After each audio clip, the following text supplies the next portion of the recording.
आणि आता इतर काही महत्त्वाच्या घडामोडींचा वेगवान आढावा महाराष्ट्र लाईव्ह मधून। कराड तालुक्यातील तांबेत धर्मनिरपेक्षतेचं दर्शन झालंय। जिल्हाधिकारी संतोष पाटील यांच्या उपस्थितीत हिंदू मुस्लिम समाज बांधवांनी एकत्र येत गणपतीची आरती केली। संगम गणेश मंडळाकडून गेल्या 25 वर्षांपासून हा उपक्रम सातत्याने राबवला जातोय। मुंबईसह राज्यात मोठ्या उत्साहात गणेशोत्सवाचा सण साजरा होतोय। मुंबईच्या कांदिवली पूर्वेत ठाकूर व्हिलेजमध्ये हॅथवे साई स्टार सार्वजनिक गणेश उत्सव मंडळाकडून मोठ्या उत्साहात गणेशोत्सव साजरा केला जातोय। यावर्षी हॅथवे सार्वजनिक गणपती मंडळाकडून 12 ज्योतिर्लिंग, नारी शक्ती, ऑपरेशन महादेव, ऑपरेशन सिंदूर याचा देखावा साकार करण्यात आलाय। हा देखावा पाहण्यासाठी गणेश भक्तांची मोठी गर्दी बघायला मिळते। यावर्षी आपला हॅथवे साई स्टार गणेशोत्सव मंडळाचं 25वं वर्ष आहे आणि सर्वात प्रथम तर यावर्षी आमचं विसर्जन जे आहे हे मंडळाच्या बाहेर जो समोर तुम्हाला पाण्याचा एक तलाव दिसतो छोटासा, तिथे आम्ही कृत्रिममध्ये करणार आहे आणि असं कोणीच विसर्जन नाही केलं असणार तसं आम्ही करणार आहे आणि ह्याला आम्ही थोडक्यात थोडं इको फ्रेंडली पण म्हणतोय। स्पर्धा परीक्षांचा अभ्यास करणाऱ्या विद्यार्थ्यांकडून कंत्राटदार मनमानी पद्धतीने हजारो रुपयांची फीस आकारणी करतायत। ही लूट थांबवण्यासाठी शिवसेना उद्धव बाळासाहेब ठाकरे गटाकडून महानगरपालिकेच्या संबंधित अधिकाऱ्यांना पत्रव्यवहार करण्यात आला होता। महानगरपालिकेच्या अधिकाऱ्यांकडून काही समाधानकारक पावलं उचलण्यात न आल्यानं याचा विरोध करत कल्याणच्या छत्रपती शिवाजी महाराज चौकातून महानगरपालिका मुख्यालयापर्यंत शिवसेना ठाकरे गटाकडून भीक मागो आंदोलन करण्यात आलं। जनतेकडनं, माझ्या माईबाप जनतेकडनं पैशांचा हा भीक मागितला आहे। हा भीक त्या कल्याण डोंबिवली महानगरपालिकेच्या प्रशासनाला आम्ही जमा करून या अभ्यासिका चालवण्याची त्यांना ताकद नाहीये। अभ्यासिका चालवण्याकरता त्यांच्याकडे पैसे नाही म्हणून शिवसेना उद्धव बाळासाहेब ठाकरेच्या वतीने मागितलेला भीक आम्ही त्यांना आज भीक रूपाने देणार आहे। महाराष्ट्र राज्य अंगणवाडी कर्मचारी युनियनच्या वतीनं वर्ध्यात जिल्हा परिषदेवर धडक मोर्चा काढण्यात आला। यावेळी धरणे आंदोलन देखील करण्यात आलं। आंदोलनाचं नेतृत्व कॉम्रेड दिलीप उटाने यांनी केलं। अंगणवाडी कर्मचाऱ्यांना समान वेतन, दरमहा, पेन्शन तसंच ग्रॅच्युटी द्यावी या मागणीसाठी या आंदोलनातून ही मागणी करण्यात आलेली आहे। विविध मागण्यांचं निवेदन जिल्हा परिषद प्रशासनाला देण्यात आलं।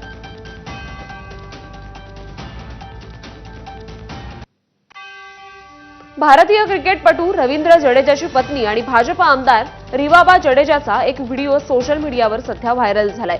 या व्हिडिओमध्ये रिवाबा जडेजा विद्यार्थिनीसोबत कबड्डी आणि रस्सीखेच खेळताना दिसत आहे।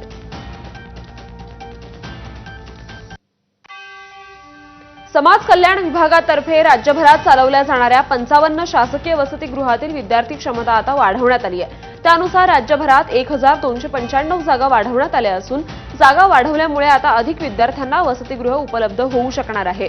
सध्या राज्यभरात 441 सरकारी वसतिगृह कार्यरत आहेत। नागरिकांना रस्त्यावर पडलेल्या खड्ड्यांच्या तक्रारी महापालिकेकडे करता याव्यात यासाठी सुरू करण्यात आलेल्या पीएमसी रोड मित्र ॲपला चांगलाच प्रतिसाद मिळतोय। गेल्या 21 दिवसात या ॲपवर खड्ड्यांबाबत 1000पेक्षा अधिक तक्रारी आल्या असून त्यापैकी 976 तक्रारींचं 72 तासात निवारण करण्यात आलं।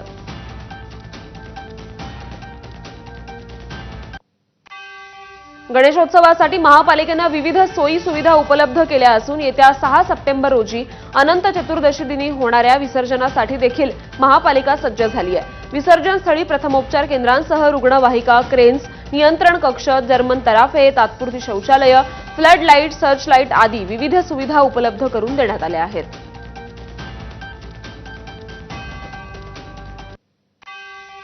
नायगाव पूर्वेच्या चंद्रपाडा येथे चोरांनी एका घरातून 33 लाखांच्या दागिन्यांची चोरी केल्यानंतर घरालाच आग लावल्याची विचित्र घटना घडली। या प्रकरणी नायगाव पोलिसांनी तपास करून 8 तासात 4 आरोपींना अटक केली आहे। त्यात एका महिलेचा समावेश आहे। पुढील तपास सुरू असल्याची माहिती पोलीस निरीक्षक अभिजित मडके यांनी दिली आहे।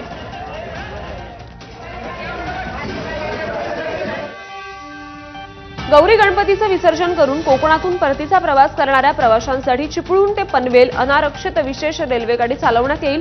गुरुवारी ही रेल्वेगाडी चालवण्यात येणार असून 20 रेल्वे स्थानकांना थांबा देण्यात आलेला आहे। गणरायाची मनोभावे पूजा करून गणेश भक्तांनी परतीची वाट धरली आहे। एकाच वेळी प्रवाशांची गर्दी होऊन कोणताही अनुचित प्रकार घडू नये यासाठी विशेष अनारक्षित रेल्वेगाडी आता सुरू करण्यात आलेली आहे।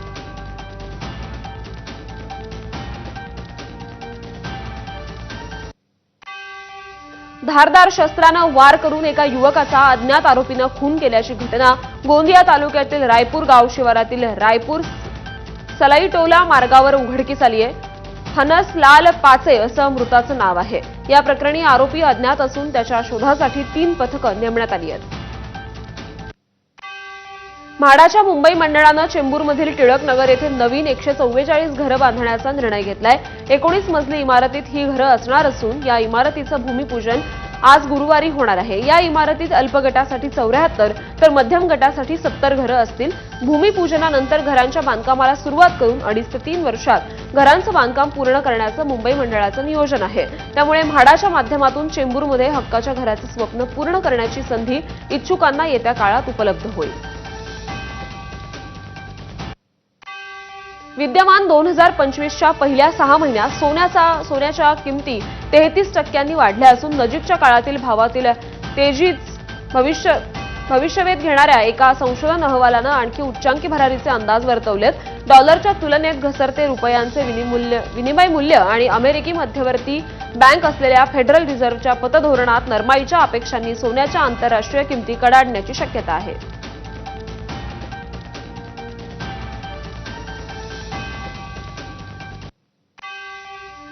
नांदेडमध्ये चालकाचं नियंत्रण सुटल्यानं एसटी बस रस्त्याच्या कडेला असलेल्या खड्ड्यात उतरली. देगलूर तालुक्यातील बेलूर येथे हा अपघात घडलाय. या अपघातात 28 प्रवासी जखमी झाले तर यातील 3 प्रवाशांची प्रकृती गंभीर असल्याची माहिती आहे. गंभीर जखमी प्रवाशांना नांदेडच्या शासकीय रुग्णालयात उपचारासाठी दाखल करण्यात आलंय.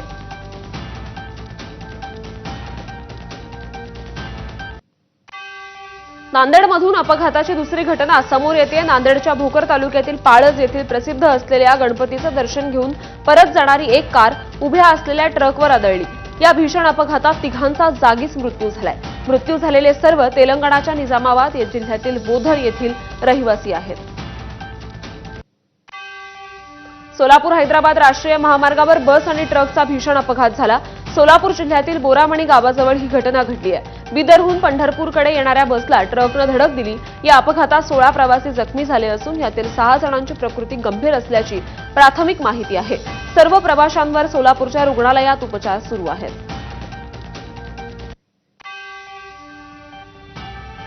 आणि या बातम्यांसोबत या बुलेटिनमध्ये पुन्हा एक छोटासा ब्रेक. बघत रहा एबीपी माझा.